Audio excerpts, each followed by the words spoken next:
जमशेदजी टाटा। युग दृष्टा भारतीय उद्योग जगत के अग्रगण्य पुरुष जमशेद नौशेर वांजी टाटा का जन्म 3 मार्च 1839 को नवसारी में पारसी पुरोहितों के एक परिवार में हुआ था। उन्हें भारतीय उद्योग का जनक कहा जाता है। वे अपने पिता के एकमात्र पुत्र थे। उनका बचपन नवसारी में ही बीता। जब जमशेद जी 13 वर्ष के थे, उनके पिता ने बम्बई में निर्यात व्यवसाय का शुभारंभ किया। 14 वर्ष की उम्र में उनका बम्बई में पदार्पण हुआ। पारसी परंपरा के अनुसार उनका विवाह 16 वर्ष की उम्र में हीराबाई से हो गया। नौशेर वांजी अपने पुत्र को उच्च शिक्षा प्रदान कराना चाहते थे, अतः 17 वर्ष की उम्र में उनका दाखिला एल्फिंस्टन कॉलेज में करवा दिया गया। कुछ वर्षों के बाद ग्रीन स्कॉलर के रूप में उनकी कॉलेज शिक्षा संपन्न हुई। साहित्य एवं पुस्तकों के प्रति उनका वह तत्कालीन लगाव जीवन पर्यंत बना रहा। शिक्षा संपन्न होने के बाद उनके पिता ने उन्हें अपने व्यवसाय में जोड़ लिया तथा उसकी बारीकियों से उनका परिचय कराना शुरू कर दिया। सन 1859 में उनके पिता ने उन्हें एक व्यापारिक यात्रा पर हांगकांग भेजा, जहां उन्होंने अपनी पारिवारिक फर्म की एक शाखा खोलने हेतु कार्य किया तथा अन्य संबंधित कार्यों में व्यस्त रहे। वहां से सन 1863 तक रहे। औद्योगिक क्षेत्र में पदार्पण। 29 वर्ष की आयु में सन 1868 में 21,000 रुपये की पूंजी से उन्होंने एक व्यक्तिगत व्यापारिक फर्म शुरू की। इसके मार्फत जमशेद जी एवं उनके साथियों ने विदेशों में कुछ सैनिक साजो सामान की आपूर्ति का ठेका प्राप्त किया। इसमें लाभ का अंश पर्याप्त मात्रा में था, जिससे उन्हें टेक्सटाइल के क्षेत्र में अपना कार्य शुरू करने हेतु प्रेरणा मिली। अपने कुछ दोस्तों के साथ भागीदारी में उन्होंने वर्ष 1869 में बम्बई में एक पुरानी तेल मिल खरीदी और उसे टेक्सटाइल कारखाने में परिवर्तित कर दिया। इसके प्रबंधन का कार्य उन्होंने स्वयं संभाला तथा कुछ ही वर्षों में इसे एक चालू कारखाने में बदल दिया। 2 वर्षों बाद उन्होंने इसे लाभ पर एक कपड़ा व्यवसायी को बेच दिया। उन्होंने इसका नाम अलेक्जेंड्रा कॉटन मिल रखा था। सन 1872 में जमशेद जी ने एक बार पुनः इंग्लैंड का रुख किया।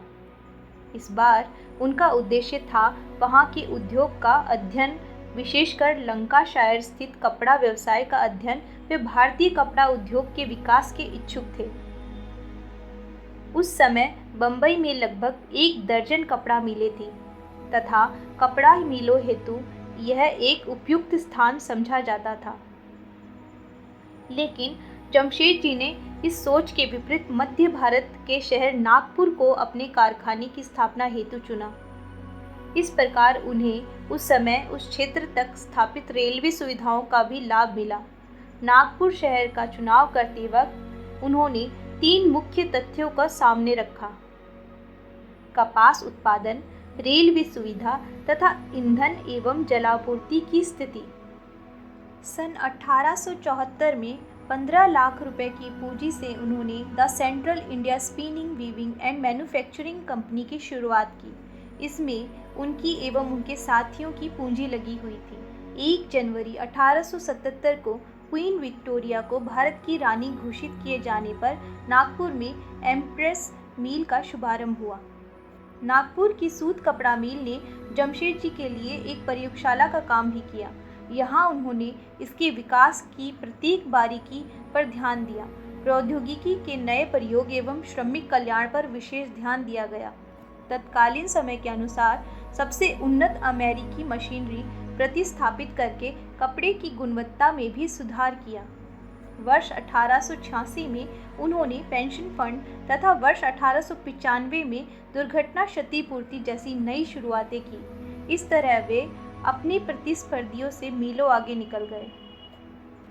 अपनी इन प्राथमिक सफलताओं से उत्साहित होकर वर्ष 1886 में ही उन्होंने एक कुख्यात बीमार मील को खरीदने का विचार किया। 47 वर्ष की आयु में इस बीमार मील को एक स्वच्छ मील स्वरूप देने की चुनौती उन्होंने स्वीकार की। यह मील, जिसे स्वदेशी आंदोलन की तर्ज पर स्वदेशी कॉटन मील नाम दिया गया, प्रमुखतः भारतीय शेयर होल्डरों द्वारा समर्थित थी। उन्होंने खुशी खुशी इसमें निवेश किया, लेकिन बाद में कुछ स्थितियां ऐसी बनी कि 2 साल बाद मील लाभांश तक घोषित न कर पाई। कुछ कारणों तथा अफवाहों से शेयरों में दाम गिर गए। टाटा का नाम दांव पर लगा था। जब बैंकों ने भी ऋण देने से मनाही कर दी, तो जमशेदजी ने पारिवारिक ट्रस्ट से एवं एम्प्रेस मील के कुछ शेयर बेचकर पूंजी इकट्ठी की और स्वदेशी कॉटन मील में झोंक दी। इसका मनोवांछित प्रभाव हुआ और शेयरों के दाम चढ़ गए।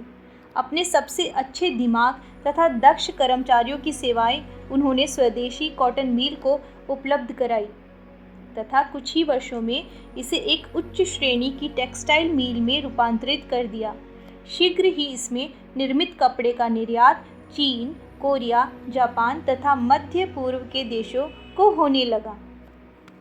जब जमशेदजी को महसूस हुआ कि बम्बई से कंपनी की चीन तथा जापान शाखाओं को जल परिवहन से भेजे जाने वाले माल के भाड़े के रूप में कंपनी के लाभ का अधिकांश हिस्सा खर्च हो जाता है, तो उन्होंने इस स्थिति को बदलने का बीड़ा उठा लिया। उस समय इस जलमार्ग पर प्रमुख रूप से 3 कंपनियों का एकाधिकार था, जो हमेशा अपनी दरें ऊंची रखती थी।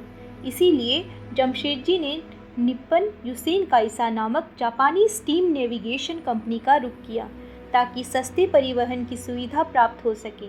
एकाधिकार प्राप्त कंपनियों ने इसका विरोध किया, परंतु जमशेदजी ने इसका डटकर मुकाबला किया, जिसमें वे विजयी हुए। जून 1896 में इन कंपनियों को उचित एवं प्रतिस्पर्धी स्तर तक अपना भाड़ा घटाने को मजबूर होना पड़ा। जमशेदजी इस बात से पूरी तरह परिचित थे कि औद्योगिक सफलता हेतु औद्योगिक क्रांति एवं मूलभूत आवश्यकता है, अतः वह औद्योगिक क्षेत्र में प्रचलित समुन्नत तकनीकी तथा पद्धतियों का उपयोग करने हेतु दृढ़ प्रतिज्ञ थे। उस समय भारत के विभिन्न क्षेत्रों को जोड़ने हेतु रेलवे एवं टेलीग्राफ का संजाल बढ़ाने का कार्य चल रहा था। टाटा ग्रुप ने अपना औद्योगिक साम्राज्य बढ़ाने में इनका सार्थक उपयोग किया। लौह एवं इस्पात उद्योग में प्रवेश। अपने इंग्लैंड प्रवास के दौरान ही जमशेदजी ने अपने मन में यह सोच लिया था कि भारत में लौह एवं इस्पात उद्योग की स्थापना वे अवश्य करेंगे। उस समय की परिस्थितियों के मद्देनज़र यह सोच ही एक जीवन का काम था। भारत के तत्कालीन अंग्रेज सरकार भी भारत में बड़े उद्योग धंधों के विकास हेतु अनिच्छुक थी, अतः सरकार की नीतियां स्वतः ही राह पर रोड़ा थी। लेकिन जमशेदजी अपनी कल्पना को मूर्त रूप देने हेतु अविचल थे। सन 1901 में जमशेदजी ने अपना ध्यान भारतीय इस्पात उद्योग की ओर किया, जो उस समय प्राथमिक अवस्था में था तथा अत्यंत कम मात्रा में इस्पात का उत्पादन होता था। इस कार्य में उन्होंने अंग्रेज एवं अमेरिकी पर्यवेक्षकों की मदद ली। उनमें मुख्य नाम एक अमेरिकी चार्ल्स पेज पेरिन का है, जिसने लौह भंडार की खोज हेतु भारतीय भूगर्भ सर्वेक्षण हेतु कई वर्ष भारत में बिताए। बाद में कुछ भारतीय सर्वेक्षकों ने भी उनका पूरा साथ दिया। तकनीकी सलाह तथा इस्पात निर्माण प्रक्रिया की जानकारी हेतु उन्होंने यूरोपीय देशों तथा अमेरिका की यात्रा की। वे बड़े पैमाने पर लौह शोधन का कार्य करना चाहते थे, इसलिए उन्होंने इस परियोजना पर विस्तृत राशि का निवेश किया। उनकी यह योजना साकार रूप ले पाती उससे पूर्व ही सन 1904 में जर्मनी में जमशेदजी की मृत्यु हो गई। उनके विरासत को सजाने, संवारने, विकसित करने तथा अधूरे रह गए सपनों को पूरा करने के लिए उनके 2 पुत्र थे। बड़े पुत्र दोराबजी एवं छोटे पुत्र रतन, तथा इन दोनों को सहयोग देने हेतु जमशेदजी के चचेरे भाई R.D. टाटा मौजूद थे। अंतिम दिनों में अपने चचेरे भाई आर.डी. टाटा, पुत्र दोराब तथा अन्य नज़दीकी संबंधियों से उन्होंने अपनी यह इच्छा प्रकट की कि वे उनके द्वारा शुरू कराए गए कार्यों को आगे बढ़ाएं। यदि ऐसा ना कर सके तो कम से कम अब तक किए गए कार्यों को सुरक्षित रखें। जमशेदजी का इस्पात निर्माण का सपना तब साकार हुआ जब कलकत्ता से 150 मील पश्चिम में साकची में Tata iron and steel company की वर्ष 1907 में स्थापना हुई। यह स्थान कच्चे माल, कोयला, जलापूर्ति तथा परिवहन की दृष्टि से उपयुक्त था। अतः कंपनी का तेजी से विकास हुआ। 16 फरवरी 1912 को खुशगवार माहौल में साकची प्लांट से प्रथम इस्पात पिंड का उत्पादन हुआ। आज यह देश की एक प्रमुख इस्पात कंपनी है। जमशेदजी ने अपनी इस्पात नगरी के लिए जो कल्पना की थी, जमशेदजी के निर्माण में उसे पूरा सम्मान दिया गया। ताजमहल होटल का निर्माण। जमशेदजी ने बम्बई में भारत के सर्वोत्तम होटल ताजमहल होटल का निर्माण किया। इसके निर्माण में एक बड़ी धनराशि खर्च हुई।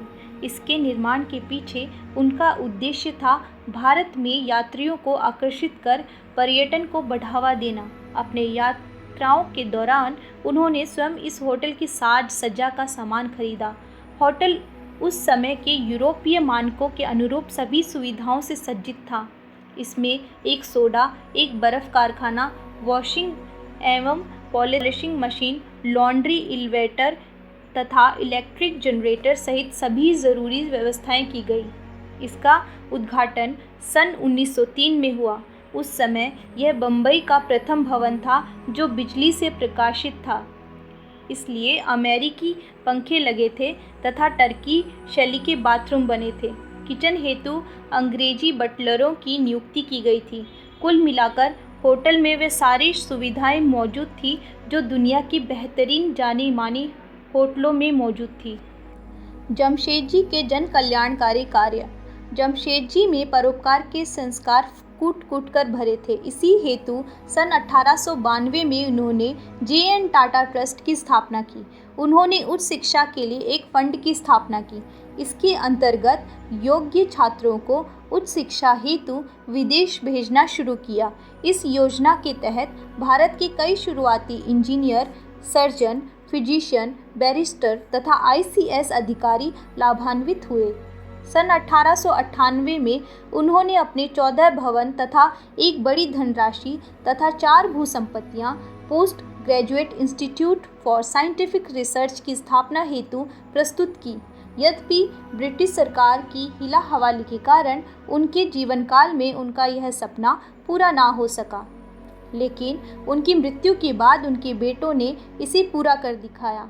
इस तरह सन 1911 में इस इंस्टीट्यूट की बेंगलुरु में स्थापना हुई, जो टाटा, भारत सरकार तथा मैसूर सरकार का सम्मिलित सहकार था। शुरू में इसमें केवल 3 बड़े विभाग थे: general and applied chemistry, electrotechnology chemistry and organic chemistry. बाद में समय समय पर इसमें कई अन्य विभाग जुड़ते गए। टाटा स्टील जमशेदपुर की तरह ही इंडियन इंस्टीट्यूट बेंगलोर में एक ऐसे केंद्र के रूप में कार्य किया जिसमें बाद में कई अन्य शाखाएं central food and technological research institute, Mysore lakh research institute, Ranchi national aeronautical laboratory, Bangalore का प्रस्फुटन हुआ। इसमें कई अन्य संस्थानों दूरदृष्टि एवं अंतर्ज्ञान संपन्न। जमशेदजी को उनकी दूरदृष्टि, अंतर्ज्ञान तथा नवीन उपायों एवं कल्पनाओं को आत्मसात एवं उनको लागू करने के लिए भी याद किया जाएगा। वे इसका उपयोग न केवल अपने व्यवसाय को विकसित करने बल्कि देशवासियों का जीवन सुधारने में भी करते थे। नवीनता को उन्होंने एक जीवन शैली का रूप दे दिया था। वे प्रथम व्यक्ति थे जिन्होंने बग्घी में रबर टायर सर्वप्रथम इस्तेमाल किया था। बम्बई में वे प्रथम ऑटोमोबाइल चालक थे। उन्होंने आवश्यक कार्यों के लिए उदारतापूर्वक दान दिया। वे उच्च सामाजिक आदर्शों से ओतप्रोत थे। श्रम के क्षेत्र में श्रमिक सुविधाओं एवं उनके कल्याण के लिए उन्होंने नवीन व्यवस्थाओं की तथा नए नियम लागू किए, जो तब किसी अन्य की कल्पना में भी नहीं रहे होंगे।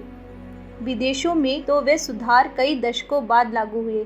कई सुधार तो कई आंदोलन के बाद ही अस्तित्व में आए। पूरा देश आज भी उनका भरपूर सम्मान करता है और कृतज्ञता से उन्हें याद करता है। 7 जनवरी 1865 को भारतीय डाक एवं तार विभाग ने जमशेद जी के सम्मान में एक डाक टिकट निकाला। यह देश के औद्योगिकीकरण में उनकी सेवाओं के प्रति देश की कृतज्ञता दर्शाता है।